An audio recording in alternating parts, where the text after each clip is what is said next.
हर हर महादेव, जय श्री केदार। जैसा कि आपने हमारी पिछली वीडियो में देखा होगा और अगर आपने नहीं देखा है तो हम आपको बता देते हैं कि हम आपको लेके जाने वाले हैं बाबा केदार जी की नगरी केदारनाथ धाम के। हम आपको दर्शन करवाने वाले हैं। तो पिछली वीडियो तक हमने आपको दिखाया कि हम पहुंच गए थे सोनप्रयाग। सुबह 4 बजे हरिद्वार से हमने अपनी जर्नी शुरू करी थी और 5 से 6 बजे के करीब हम सोनप्रयाग पहुंचे थे और वहां हो रही थी काफ़ी ज़्यादा बारिश, जिस वजह से हमने लिया होटल। अब होटल पहुंचने के बाद सोनप्रयाग से गौरीकुंड आपको कैसे पहुंचना है, गौरीकुंड से अगर आप ट्रैक करते हैं केदारनाथ बाबा की नगरी तक के लिए तो आपको ट्रैक में क्या क्या सामान लेकर जाना चाहिए, रास्तों में आपको क्या क्या सुविधा मिलने वाली है, और अगर आप केदारनाथ बाबा की नगरी जाते हैं तो वहाँ पे आपकी स्टे ऑप्शंस क्या क्या रहने वाले हैं, कैसा मौसम आपका रहने वाला है और कब आपको ये ट्रैक करना चाहिए, कब आपको यात्रा करनी चाहिए। और गौरीकुंड से बाबा केदार जी की नगरी तक के 4-5 तरीके हैं पहुंचने के, उनके बारे में भी हम आपको सारी इन्फॉर्मेशन देने वाले हैं। तो काफ़ी इन्फॉर्मेटिव ब्लॉग ये भी होने वाला है और हमारे जितने ब्लॉग रहते हैं वो सारे इन्फॉर्मेटिव रहते हैं। तो अगर ऐसी इन्फॉर्मेटिव ब्लॉग आपको चाहिए तो प्लीज़ सब्सक्राइब ज़रूर कीजिएगा। अगर आप न्यू हो लाइक शेयर कॉमेंट भी ज़रूर कीजिएगा। तो बाबा केदार जी की जयकारा लगाते हुए हम करते हैं वीडियो स्टार्ट और कमेंट सेक्शन पे ज़रूर लिखिएगा जय श्री केदार।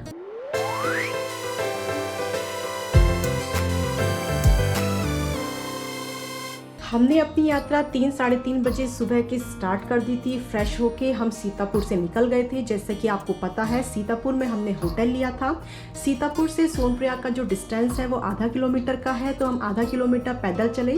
फिर सोनप्रयाग से आपको गौरीकुंड के लिए मिलती है टैक्सी जो 50 रुपये पर पर्सन आपको चार्ज करती है और जो टैक्सी है उसको लेने के लिए भी बहुत लंबी कतार होती है। तो उस कतार में हम खड़े हुए, पूरे पुलिस का जो रेगुलेशन था, जो रूल्स होते हैं वो सब हमने फॉलो किया। उसके बाद हमें टैक्सी मिली और हम गौरीकुंड के लिए निकल गए। बट आधे रास्ते में हम देखते हैं कि काफ़ी ज़्यादा जाम है। जाम होने की वजह से, ट्रैफिक होने की वजह से हम टैक्सी से उतर गए और कम से कम 1.5 से 2 किलोमीटर हम पैदल चले और गौरीकुंड पहुंच गए।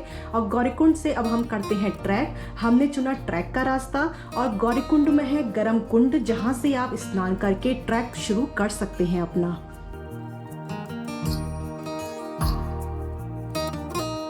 गौरीकुंड, गौरी अर्थात माँ पार्वती जी का कुंड, 1982 मीटर की ऊंचाई पर स्थित ये पवित्र स्थल केदारनाथ की यात्रा प्रारंभ करने का एक आरंभिक क्षेत्र है। निरंतर बहती वासुकी गंगा और ऊंचे ऊंचे हरे भरे पर्वत ऐसा मनोरम दृश्य प्रदान करते हैं कि भक्तों का रोम रोम प्रकृति की देन से प्रफुल्लित हो उठता है। ऐसा कहा जाता है कि भगवान शिव को पाने के लिए माँ पार्वती जी ने इसी स्थान पर कठोर तपस्या की थी और उनके तप से प्रसन्न हो भगवान शिव ने माता को विवाह का वचन दिया था। इस कुंड का जो पानी है वो सदैव गर्म रहता है और उसे औषधि गुणों का माना जाता है। आपको मैं रजिस्ट्रेशन से रिलेटेड एक इन्फॉर्मेशन देना चाहूँगी कि बिना रजिस्ट्रेशन की यात्रा बिल्कुल मत कीजिएगा। आपकी 2 से 3 जगह पर रजिस्ट्रेशन चेक होते हैं। सबसे पहले आपका सोनप्रयाग में भी चेक होता है रजिस्ट्रेशन हमारे लिए काफ़ी बेनिफिशियल है क्योंकि इसके थ्रू डेटा हमारा सरकार तक पहुँच जाता है। तो अगर यात्रा में कुछ प्रॉब्लम होती है तो हमारा जो डेटा होता है वो सरकार के पास होता है। अगर आप रजिस्ट्रेशन नहीं करवाएंगे तो हमारा डेटा कुछ भी सरकार के पास नहीं होगा। तो बिना रजिस्ट्रेशन की यात्रा बिल्कुल मत कीजिएगा। सोनप्रयाग भारत के उत्तराखंड राज्य के रुद्रप्रयाग जिले का एक गांव है। ये एक धार्मिक महत्व का एक पवित्र स्थान है जो केदारनाथ धाम के रास्ते में स्थित है और 2 पवित्र नदियां बासुकी और मंदाकिनी के संगम पर स्थित है। 1829 मीटर की ऊंचाई पर सोनप्रयाग स्थित है। बात करें फैसिलिटीज़ की तो dormitory, clock room, toilet facilities आपको सारी मिल जाती हैं। डॉर्मेट्री की बात करें तो 500 रुपये पर बेड, सारी facilities, electricity, socket, full bedding आपको मिलती है। क्लॉक रूम में जो रेट है पर बैग 48 आवर्स के लिए आप जमा करते हो तो 100 रुपीज़ चार्ज होता है। ट्रॉली बैग का 150, बिग ट्रॉली का 200 और हेलमेट अगर आप रखते हो तो 50 रुपीज़ चार्ज आपको पड़ता है। जय Shri Kedar. Hello guys, welcome back to Simha blogs. और हमने गौरीकुंड से अपनी पैदल यात्रा शुरू कर दी है और थकान अभी हल्की फुल्की सी लग रही है। पता नहीं कितनी लगेगी। जो होगी यात्रा से जर्नी में, मतलब रास्तों के बारे में इन्फॉर्मेशन हम देते रहेंगे आपको। बने रहिए और जय श्री केदार बोलते जाइए।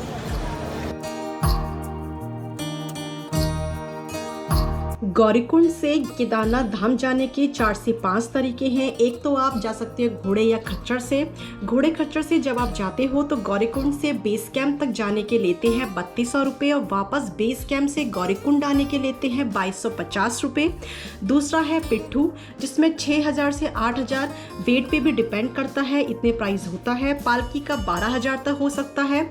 या फिर आप जा सकते हो हेलीकॉप्टर से और ट्रैकिंग के थ्रू भी आप जा सकते हैं। ये 4 से 5 तरीके हैं जिसके द्वारा आप केदारनाथ धाम तक आराम से पहुंच सकते हैं।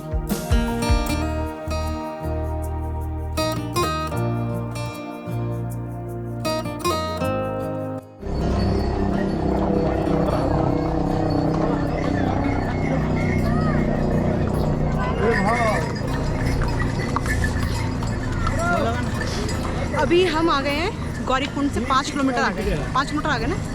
और जंगल चट्टी अभी 1 किलोमीटर है और रुद्र फॉल है यहाँ पे जो कि 0.30 किलोमीटर बता रहा है। अभी हम चल रहे हैं और अभी जो जज्बा है वो कम नहीं हुआ है। थकान ज़रूर है ट्रैकिंग में, बट केदार बाबा की नगरी में जा रहे हैं तो ऑब्वियसली मेहनत तो करनी पड़ेगी, बिना मेहनत कुछ नहीं होने वाला है। तो मेहनत करते हैं और बाबा केदार की नगरी में पहुँचते हैं। और सच बताऊँ, गौरीकुंड से ही बहुत ही अच्छा फील होने लग गया था, बहुत ही ज़्यादा अच्छा फील होने लग गया था। रास्ते में मतलब यात्रियों के लिए तो है ही पानी की सुविधा, हर चीज़, बट पशुओं के लिए भी गर्म पेयजल है, क्योंकि जो हमारे बाबा केदार हैं वो बाबा केदार ही नहीं पशुपतिनाथ भी हैं, तो वह पशुओं के भी हैं, तो उनका ख्याल रखना भी बहुत ज़रूरी है। तो वही ख्याल रखते हुए उनके लिए भी रास्ते में बहुत कुछ अच्छी सुविधाएँ दे रखी हैं।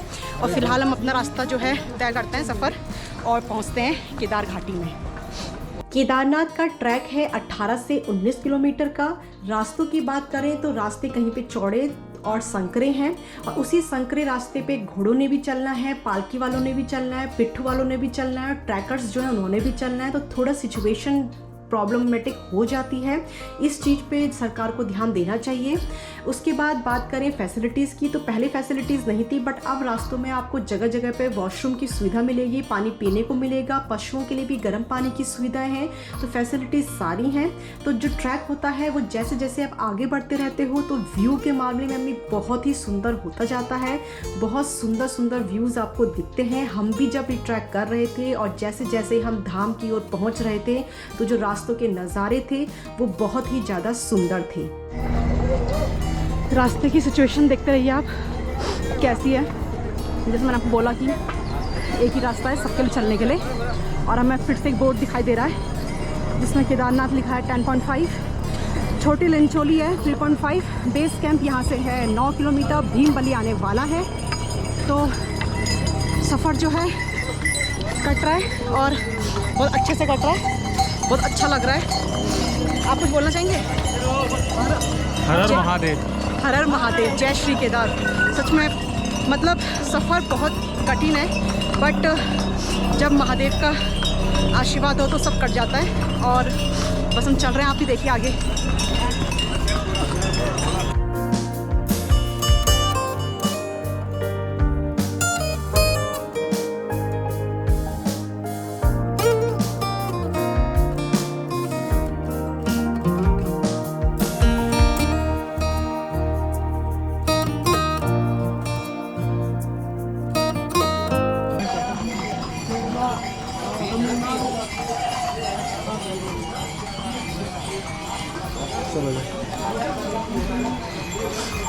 एनर्जी ड्रिंक ले रहे हैं हम, जीरा मसाला, इसको पियेंगे और आगे की यात्रा अपनी करेंगे। बहुत अच्छा लग रहा है। ऐसा नहीं है जैसे कि मैं आपको बोलूँ कि कठिन है, नहीं कर सकते, सब कर सकते हैं, सब हो सकता है। बस आपके अंदर वो हौसला जज्बा होना चाहिए जो कि हर चीज़ के लिए चाहिए होता है, और मेहनत के बिना तो कुछ मिलता नहीं है। तो हर चीज़ हो जाएगी, केदारनाथ की यात्रा भी पैदल भी हो जाएगी। बस आप एक बार आइए तो सही और बाबा केदार के दर्शन कीजिए, क्योंकि जब ये जो थकान है ये सारी मिट जाती है जब हम बाबा केदार के दर्शन करते हैं और केदार घाटी में प्रवेश करते हैं।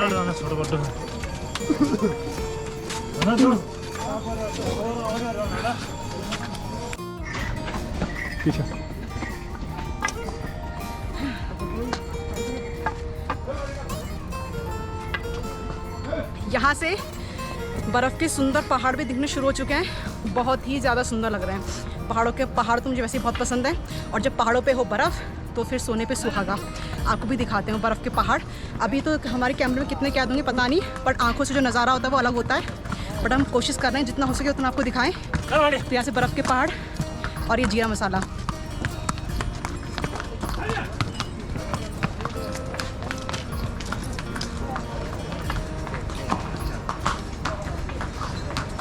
रास्ते में आपको काफ़ी सारी शॉप्स मिलती हैं जहाँ से आप कुछ भी खाने पीने की चीज़ें खरीद सकते हैं। खरीदने की बात करें तो यहाँ पे जो रेट होता है वो दुगुने से तिगुना होता है।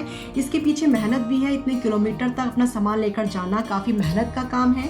तो अब आप क्या मानते हैं कि जो इसमें रेट है वो फेयर है या अनफेयर है? जो रेट दुगुना तिगुना कॉस्टली आपको मिल रहा है वो जायज़ है? ये आप सब चीज़ें कॉमेंट सेक्शन में अपनी राय लिख सकते हैं।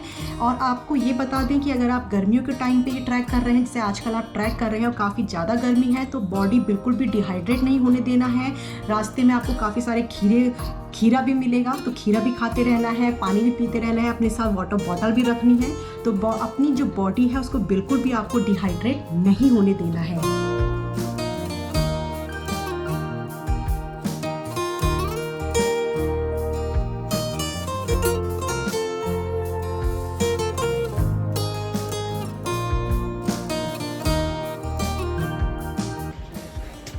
अभी हमें बोर्ड दिखा रहा है जिसमें लिखा है श्री केदारनाथ 12.50 किलोमीटर और जंगल चट्टी आने वाला है।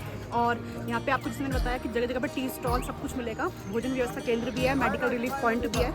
और जब आप ट्रैकिंग करते हो तो एक बांस का डंडा होना बहुत ज़रूरी है। अपनी बेसिक नीड की जो मेडिकल की चीज़ें होती हैं वो ज़रूरी है। और रेनकोट भी मस्ट है क्योंकि यहाँ मौसम का भरोसा बिल्कुल नहीं है, तो रेनकोट भी मस्ट है। बट सब कुछ रखने की उसमें ऐसा ना हो कि अपना बैग भारी कर दो, बैग भी हल्का ही होना चाहिए ट्रैकिंग में। बट अपने बेसिक नीड की ज़रूरत है, जैसे वाटर बॉटल, ये बांस का डंडा, मेडिकल की चीज़ें, ये मस्ट है। उसके अलावा तो बाबा का नाम लेते हुए आगे बढ़ते जाए।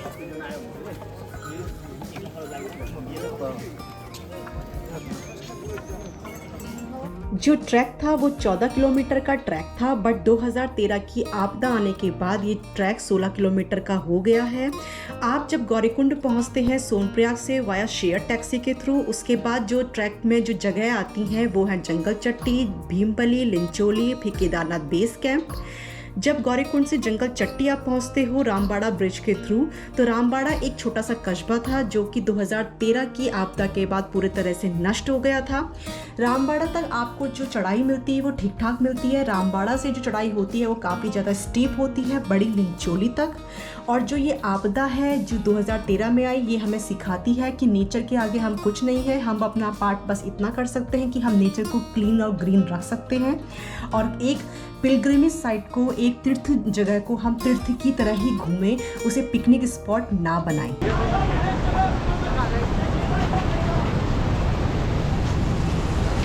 घोड़ा ला रहे हैं हम, ध्यान रखना। घोड़ा ला रहे हैं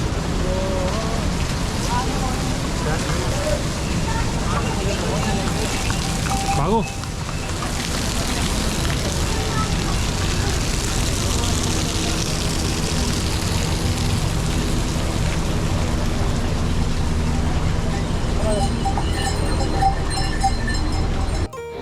अब हम पहुंचने वाले हैं छोटी लिंचोली।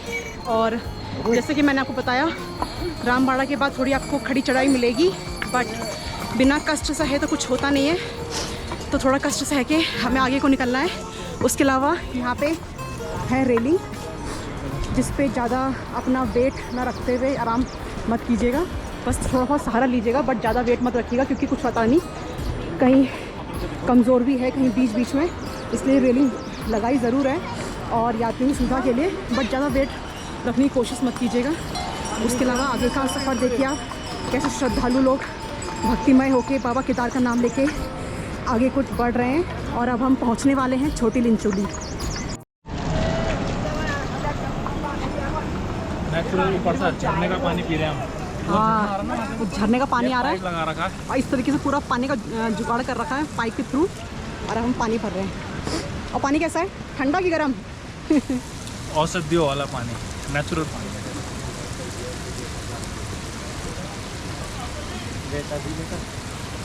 अगर पानी ठंडा है तो थोड़ा सा मुंह में रखिए और उसके बाद उसको घूटिए, तब आपको ठीक लगेगा। नहीं तो पानी बहुत ठंडा है, तबीयत ख़राब होने के चांसेस भी हैं, इसलिए ये ट्रिक बताई मैंने। वैसे ये ट्रिक सभी को पता होगी, बट ऐसा ही करिए ठंडे पानी के लिए।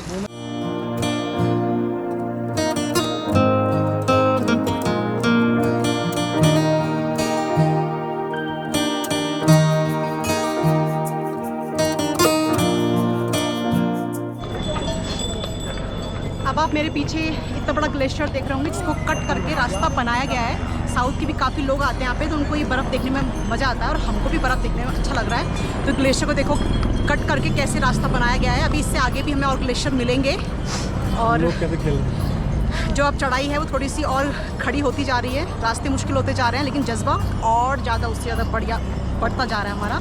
तो हम आगे का सफ़र तय करते रहेंगे। आप हमारे ब्लॉग के थ्रू इन नज़ारों के मज़े लीजिए जो हम आपको बीच बीच में दिखा रहे हैं। बहुत ही सुंदर व्यू आते जा रहे हैं। आपको भीमबली और लिंचोली में GMVN के टेंट्स और रूम भी प्रोवाइड होते हैं। रूम का जो प्राइस है पर पर्सन वो 1100 रुपये है, जिसमें मील भी इंक्लूड होता है। और GMVN की टेंट की बात करें तो 500 रुपये आपको टेंट का लगता है, जिसमें 200 रुपये का आप अलग से मील भी इंक्लूड करा सकते हैं। और ये जो हमने GMVN के प्राइजेस थे ये ऑफलाइन पता करे थे। आप जब भी आएँ तो ऑनलाइन ही बुक करवा के आएँ। मोबाइल नेटवर्क की बात करें तो मोबाइल नेटवर्क भी ठीक ठाक है, कहीं पर ज़्यादा सही पकड़ता है। आपको पता है कि जब पहाड़ों पर जाते हैं थोड़ी बहुत मोबाइल नेटवर्क की प्रॉब्लम होती है, बट इतनी दिक्कत हमको इसको लेकर नहीं आई। जगह जगह पर आपको ग्लेशियर्स एंड वाटरफॉल मिलते हैं, जिससे जो रास्ता होता है और भी ज़्यादा सुगम और मनोहर दिखता है। अब हम आपको बात करें रामबाड़ा से। रामबाड़ा में जो मैं आपको बताया कि जो चढ़ाई थी वो ज़्यादा स्टीप हो जाती है। रामबाड़ा से केदारनाथ बेस कैंप की जो डिस्टेंस है वो है 7 किलोमीटर।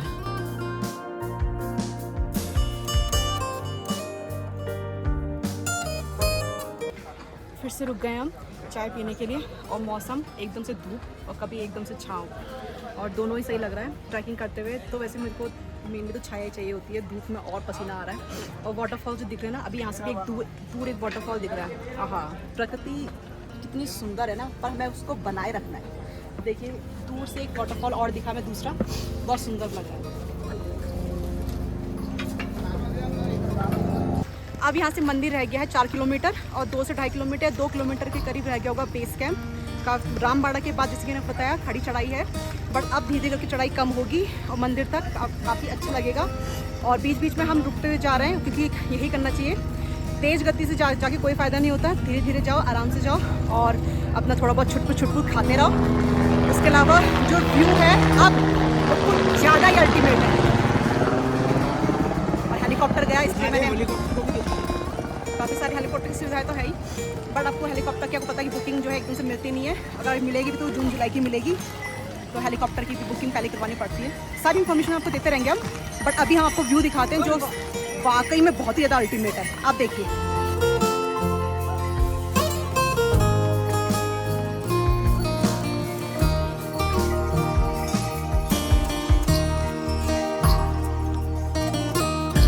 केदारनाथ की बेस कैंप के बाद आता है रुद्रा पॉइंट, जो कि एक घोड़ा पड़ाव है। यहीं तक ही घोड़े आते हैं, जिनका डिस्टेंस मंदिर से 1.5 से 2 किलोमीटर का होता है। पालकी भी यहीं तक ही आती है और जो पिट्ठू हैं वो आपको लास्ट तक लेकर जाते हैं। यहाँ पे आपको कई सारे ढाबे मिलते हैं जहाँ पे आप खा पी सकते हैं। केदारनाथ के अंतिम जो 2 किलोमीटर का रास्ता होता है बहुत ही ज़्यादा सुंदर और चढ़ाई हो जाती है ना के बराबर। इसके आसपास आपको काफ़ी सारे होटल्स, कैंप, टेंट भी मिलते हैं। कैंप जो स्टार्ट होते हैं 500 पर पर्सन से शुरू होते हैं और जितनी फैसिलिटीज़ वाले कैंप आप ढूंढते हैं उस हिसाब से प्राइजेस भी बढ़ते रहते हैं। होटल्स भी 2 से 3 हज़ार या उससे ज़्यादा ही आपको मिलता है।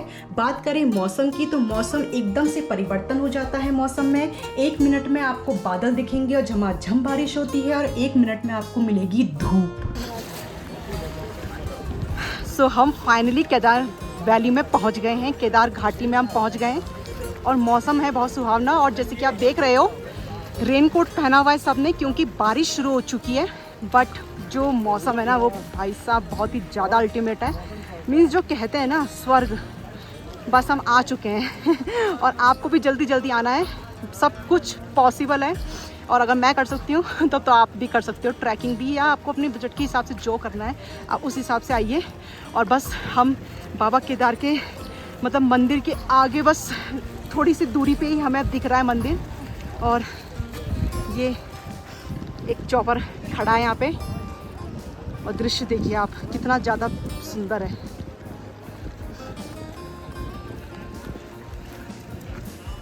बताइए, इतनी थकान सब खत्म हो गई, सारी थकान खत्म हो गई ये सब देख के। और अब हम ढूंढ रहे हैं टेंट या कैंप, जो भी मिलेगा हमको वो हम ढूंढते हैं और फिर आपको भी बताते हैं कि अगर आते हो तो आप भी कर सकते हो। आपको जितनी इन्फॉर्मेशन हम दे सकते हैं अपने ब्लॉग के थ्रू वो हम आपको देने की कोशिश करेंगे। बट आगे का नज़ारा देखिए क्या लग रहा है। देखिए पहाड़, हमारे जो हमने टेंट लिया है, ये पापा जी निकल रहे हैं उससे बाहर, और ये पुल से इस पार हमने लिया हुआ है 1300 में, तीनों का 1300 है। और ये बर्फ़ के पहाड़ आपको दिख रहे होंगे, काफ़ी ज़्यादा सुंदर लग रहे हैं। और चॉपर भी आ रहा है, चॉपर तो आते रहते हैं, सारी सुविधाएं यहाँ पे हैं। और अब हम जा रहे हैं, देखते हैं खाने पीने के लिए जा रहे हैं हम। कुछ लंगर भी लगता है यहाँ पे, तो अगर लंगर मिल जाता है तो उससे बढ़िया बात क्या होती है।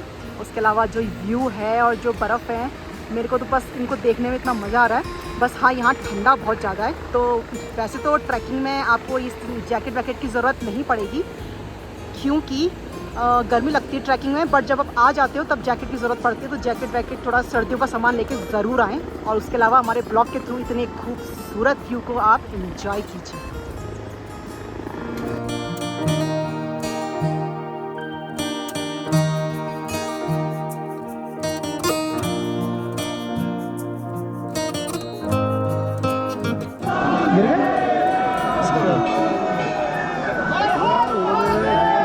हर हर महादेव, हर हर महादेव। मत्था टेको, चलो चलो।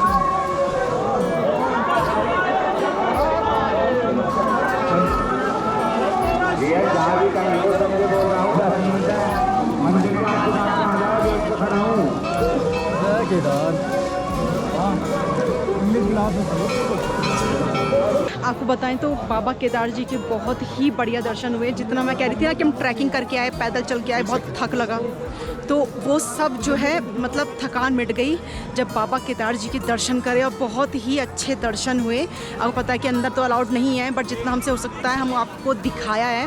और मतलब मेरे लिए तो वो काफ़ी इमोशनल भी था, और काफ़ी मतलब महादेव जी को मैं बहुत ज़्यादा मानती हूँ, तो बहुत ज़्यादा ही अच्छा लगा। और उनके दर्शन करे, ऐसा लगा कि बस मतलब क्या ही करूँ, यहीं बैठे रहूँ। जो कहते हैं ना, मैंने कई बार सुना है कि यहाँ जो है स्वर्ग से हवा आती है, ये पूरा ही स्वर्ग है।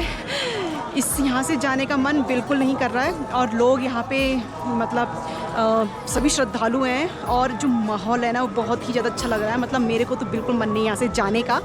और आपको भी हम अपने ब्लॉग के थ्रू बाबा केदार जी के दर्शन करवा रहे हैं। आई होप आपको हमारा ये जो ब्लॉग है बहुत ज़्यादा अच्छा लग रहा होगा, और लगना ही चाहिए। आफ्टर ऑल हम आपको बाबा जी के दर्शन करवा रहे हैं। और क्या बोलूँ, मुझे समझ में नहीं आ रहा, क्योंकि मतलब वही जो है ना उनकी जब मैं दर्शन कर रही थी वही सब मेरी आंखों में आ रही है बार बार। तो मैं अपनी फीलिंग बता नहीं पा रही हूँ, बट आप प्लीज़ हमें मेरे शब्दों से, मेरी शक्ल से, जिससे भी समझ लीजिएगा, और आप भी दर्शन कीजिए। केदारनाथ धाम देश के 12 ज्योतिर्लिंगों में से सबसे ज्यादा ऊंचाई पर बसा है। ये धाम मंदाकिनी नदी के किनारे 3581 मीटर की ऊंचाई पर स्थित है। उत्तराखंड का सबसे विशाल शिव मंदिर है, जो पत्थरों के शिलाखंडों को जोड़कर बनाया गया है। त्रिकोण आकार का यह ज्योतिर्लिंग है, और इसकी स्थापना के बारे में कहा जाता है कि हिमालय के केदार श्रृंग पर भगवान विष्णु के अवतार नर और नारायण ऋषि तपस्या करते थे। उनकी तपस्या से प्रसन्न होकर भोलेनाथ प्रकट हुए और उन्हें ज्योतिर्लिंग के रूप में सदा बसने का यहाँ वरदान दिया। ये जो मंदिर है 12 ज्योतिर्लिंगों में से एक है, जैसे कि मैंने आपको बताया। और ऐसा भी बोला जाता है कि द्वापर काल में जब पांडवों ने महाभारत का युद्ध जीत लिया था, तब उन्हें इस बात की ग्लानि हो रही थी कि उन्होंने अपने भाइयों, सगे संबंधियों का वध किया है और उन्होंने बहुत पाप किया है। इसे लेकर वे बहुत दुखी रहा करते थे। इन पापों से मुक्ति के लिए पांडवों ने भगवान शिव के दर्शन के लिए काशी पहुंचे थे। लेकिन इस बात का पता जब भोलेनाथ को चला तो वे नाराज होकर केदारनाथ चले गए। फिर पांडव भी भोलेनाथ के पीछे पीछे केदारनाथ पहुंच गए। फिर भगवान शिव ने पांडवों से बचने के लिए बैल का रूप धारण कर बैल की झुंड में शामिल हो गए। तब भीम ने अपना विराट रूप धारण कर 2 पहाड़ों पर अपना पैर रखकर खड़े हो गए। सभी पशु भीम के पैरों के नीचे चले गए, परंतु भगवान शिव अंतर्ध्यान होने ही वाले थे कि भीम ने भोलेनाथ की पीठ पकड़ ली। पांडवों की इस लालसा को देखकर शिव बहुत प्रसन्न हुए और उन्हें दर्शन दिए। इसके बाद पांडव इस पाप से मुक्त हो गए। इसके बाद पांडवों यहाँ पर केदारनाथ के मंदिर का निर्माण कराया था, जिसमें आज भी बैल के पीठ की आकृति पिंड के रूप में पूजा की जाती है। और यहाँ आपका पता चलेगा क्या स्पिरिचुअल पावर होती है। अगर आप शिव के भक्त हैं तो आपको इस मंदिर में ज़रूर आना चाहिए। केदारनाथ धाम हम शाम के 5 बजे पहुंचे। वहां टेंट लेके हमने अपना सामान रखा और फ्रेश होके हम शाम को चले गए बाबा जी के दर्शन करने। और अगली सुबह भी हमने बाबा जी के दर्शन करे। ब्रह्मकाल में मंदिर के खुलने का समय सुबह के 4 से 5 और रात के 9 बजे तक रहता है। दिन के 1 से 2 घंटा भी ये बंद रहता है। अब हम बात करें भीमशिला की, जिसके दर्शन हमने करे। ये शिला का महत्व बहुत ज़्यादा है। जो 16 जून को प्रलयंकारी बाढ़ आई थी उसमें काफ़ी सारे लोग मारे गए थे, बट इस शिला ने, इस तारणहार शिला ने बाढ़ त्रासदी में बाबा केदारनाथ धाम ज्योतिर्लिंग मंदिर की रक्षा की थी। इस शिला का जो रहस्य है वो आज भी बरकरार है। इस शिला के चमत्कार को सभी लोग नमस्कार करते हैं, क्योंकि इस शिला ने सही समय पर और सही जगह रुककर मंदिर की सुरक्षा की थी। कुछ लोग कहते हैं सर्वप्रथम ये मंदिर पांडवों ने बनाया था। यहीं भीम ने भगवान शंकर का पीछा किया था। प्रलय के समय ऐसा लगा जैसे भीम ने अपनी गदा गाड़ के महादेव के मंदिर को बचाया हो। संभवतः इसलिए इस शिला को लोग भीमशिला कहने लगते हैं। जो भी हो, लेकिन प्रकृति के आगे कोई कुछ नहीं है। इसलिए मैं आपको बार बार कहूँगी कि तीर्थ स्थलों पर तीर्थ की तरह ही आएँ और भगवान श्री केदार जी के दर्शन करें।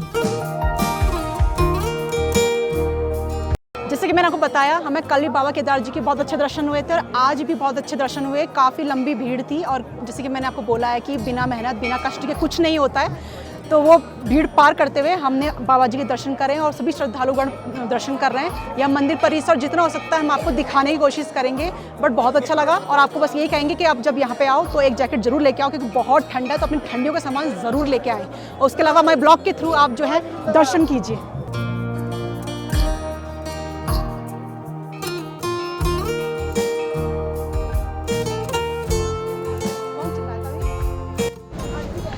बाबा जी के बहुत ही ज़्यादा बढ़िया, बहुत ही अच्छे दर्शन हुए। और अब हम रुके हैं चाय की टपरी में, चाय पियेंगे।